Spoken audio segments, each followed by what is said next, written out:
Be very careful of what you think about because your thoughts become your reality.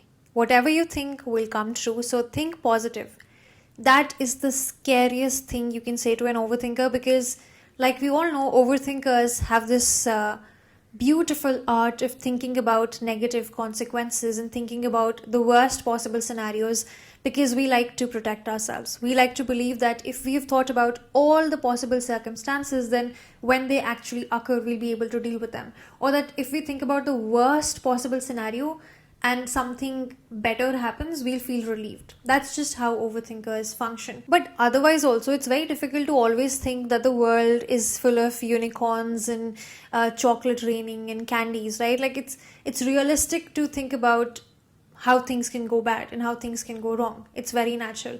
Maybe overthinkers do it a tad bit obsessively, and of course, there are methods to work on it. I'm not saying that they should continue doing it, I'm just saying it happens. But when you say that our thoughts manifest reality, does that mean that overthinkers are constantly manifesting negative things for themselves? Are overthinkers acting unlucky for themselves? Are they making a mistake?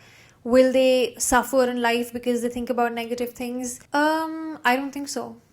I don't think so, guys. I don't think manifestation is a spell where you think whatever and that comes true, because if that happened, that would be insane and crazy. And you don't have to believe that everything you think will come true and would lead to a negative manifestation. Now, part of it is true. If you're constantly thinking about something, there is a chance that it will affect how you act. But here's the thing, right? You can have a certain amount of thoughts about something. You can feel fear, you can feel anxiety, you can feel positive, negative. The point is, what do you do after? How do you process those emotions? I think that is where the magic lies. You can think about what possible ways a situation might end up. If you have an exam tomorrow, and I say this because that's the easiest example and something that we all can relate to, but if you're like older, I'm sure you've bigger things to worry about.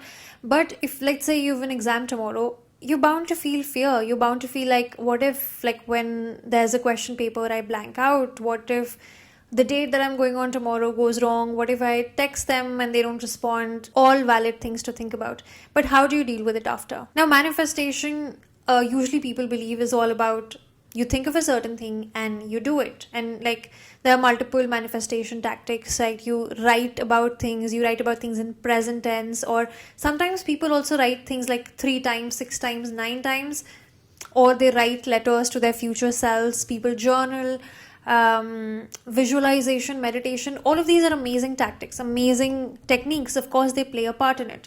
But I think manifestation is also a lot about how you're acting. People will tell you that your thoughts affect your actions and they become your actions, which partially is true. Your thoughts do affect your actions. But I think, and what scientifically also makes more sense, is that your actions change your thoughts. How you act sort of tells your brain what is normal. You could keep thinking that, oh, I want to be disciplined, I want to do this and that. But if you are not even acting like it, how is your brain supposed to trust you? Your brain will not believe it. Your brain will believe it when you show it to it in action. So, for example, you have an exam tomorrow and you're fearing of certain things. In action, you can prepare for it. When you prepare for it, you feel more confident. The negative consequence feels less scary. So taking an action, and that too taking the right action, is one of the best ways to reduce the negative thoughts, because you're taking the action and you feel confident. Manifestation also has a lot of other aspects to it. Rewiring your brain, changing your beliefs, your mindset. You could be thinking, oh, I want to make a lot of money. But if you come from the lack mindset, honey, how is it going to happen? And all of these things are much easier said than done. Sometimes you don't even realize that you're operating from the wrong mindset. You don't even realize what's happening.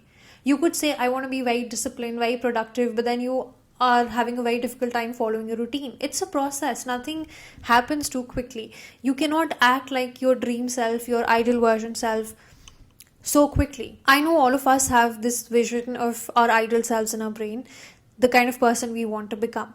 But if you think about that person, do you think that person would never have negative thoughts? I don't think so. Like when I think of my ideal self, I think she would have negative thoughts, but she would just take the right action, or like even if it's not the right action, she will learn to with it well. I don't think there is any way where you can be like, oh, I will never have negative thoughts again. So changing your beliefs, changing your mindsets, and then also applying those things in action, changing your habits, changing how you act is extremely important for manifestation. You need to have the right habits. You need to have, when you say I want to act like my dream self, you basically mean you need to act with the sort of discipline that they would act with, the sort of passion that they would act with. I think my ideal self, or like all of our ideal selves, even if they were having negative thoughts, they would continue to work on things. They would be disciplined. They won't let those thoughts affect their actions. They would prefer action over thought. The other aspect of manifestation is also regulating your nervous system. Your nervous system channels a lot of energy and it needs to feel comfortable with whatever version that you're introducing. Our nervous system and our brains, they don't know what the right thing to do is. Their job is only to protect us. So whatever we feed them and tell them like, dude, like I feel safe doing this, I don't feel safe doing this, they just follow those orders. You need to regulate your nervous system to understand that if this vision comes across, how am I to act? What am I to do? So regulating your nervous system is another part of it, which means that even if you are thinking of the negative things or you're being introduced in a negative environment, if you learn to regulate your nervous system well, you will be able to deal with it well. I am not against manifestation. Write the affirmations, talk about it, talk about positive things. These are important things. Like my goal here is not to sit and be like, no, keep thinking about the negative things, guys. Keep thinking about all negative things. Like, no, as time goes by and as you deal with a certain situation more and more, you learn to think more positively of it. That happens. That's just very human. And whenever you are put in an unfamiliar situation or a new situation, no matter what age you are, you're bound to have negative thoughts. You're bound to have, if you're someone who is low on confidence, then you will have negative thoughts whenever you're put in a situation where your confidence is tested. So you need to go back and fix your confidence first, and then that fixes the negative thoughts. My point is, I'm not encouraging you to think negatively, or I'm not saying that manifestation is a scam or whatever. I love manifestation. I love all these techniques and tactics. But I also think that you should not feel guilty about having negative thoughts.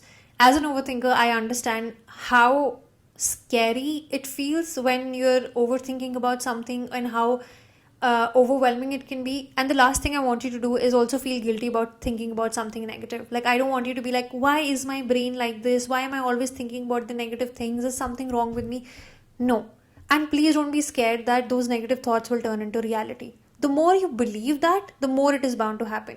But if you take a step back and think, oh, like this certain situation, this might happen, or that might happen, and that might happen, acknowledge that and take a step back. You don't have to carry that belief with you everywhere.